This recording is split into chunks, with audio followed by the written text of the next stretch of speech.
The Justice Department searched President Biden's beach house yesterday.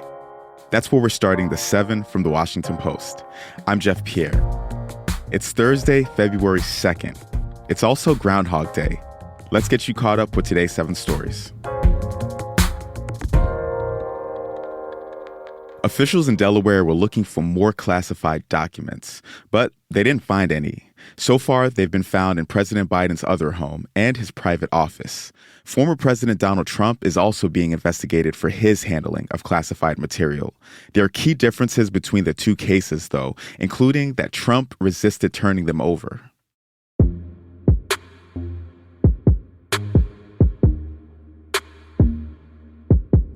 Number 2. An emotional funeral was held for Tyre Nichols yesterday. Family members, friends, and dignitaries gathered at a church in Memphis to remember the 29-year-old father. The service happened just days after video of him being beaten by police was released. Nichols' sister, Kiana Dixon, spoke at the funeral about how Nichols loved his cartoons and bowls of cereal as a kid, and about how his character was on display, even in the horrific moments shown in the police video. I see the world showing him love and fighting for his justice. But all I want is my baby brother back. And even in his demise, he was still polite. He asked him to please stop. He was still the polite young man that he always was. He asked him to please stop. And they did it. And that's why my family will never be the same. And I will just always love my baby brother forever. Thank you. Vice President Kamala Harris and the Reverend Al Sharpton also spoke at the service. They urged Congress to pass a policing law that would ban certain forms of force and would help track problematic officers. Number 3. A deadly ice storm is causing chaos in Texas and states across the South. Over 350,000 customers in Texas didn't have power yesterday. Thousands of flights were canceled, and at least 7 people died in traffic accidents since Monday. The region has been getting hit with freezing rain, which forms a dangerous invisible icy glaze on roads and other surfaces. It's almost over, though. The last wave will make its way across Texas, Arkansas, and Tennessee today, with possible snow in central Texas.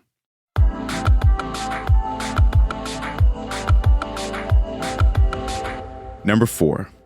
Videos show evidence of a violent crackdown on protests in Iran. This is coming out of a new Washington Post analysis that shows arbitrary arrests, indiscriminate beatings, and, in some cases, civilians being shot.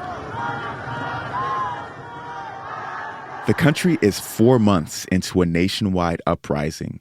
The protests were initially sparked by the death of a 22-year-old woman named Mahsa Amini. She was in the custody of what's known as the morality police.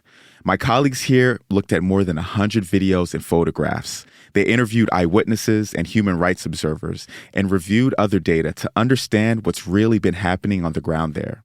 The project is worth your time. You can find it through the link that's in our show notes.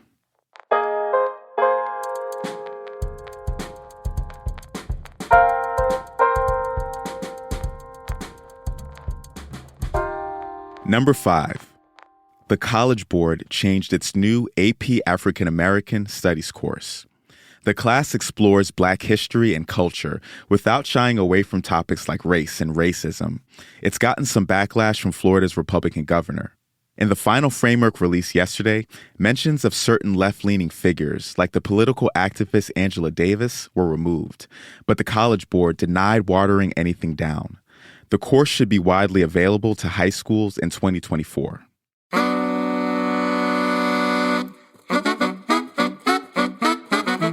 Number 6.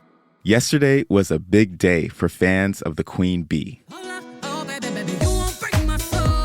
I gotta say, I really love that song. Beyoncé announced a world tour for her album Renaissance. This will be her first solo tour since 2016. It kicks off in Stockholm in May and moves to the U.S. in July. It'll end on September 27th with a concert in New Orleans. Ticketmaster is selling the tickets, which has some fans a little worried. You might remember that the site had a meltdown in November over the huge demand for Taylor Swift's tour. And at number 7, workers across the world are pushing for the right to disconnect.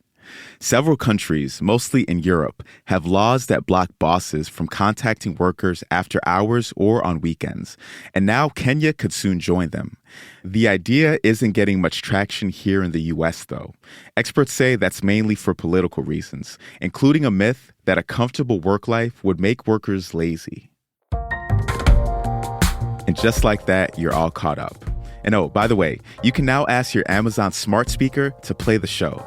Just ask the one who will not be named here to play the 7 or the 7 podcast. I'm Jeff Pierre, and I'll meet you back here tomorrow.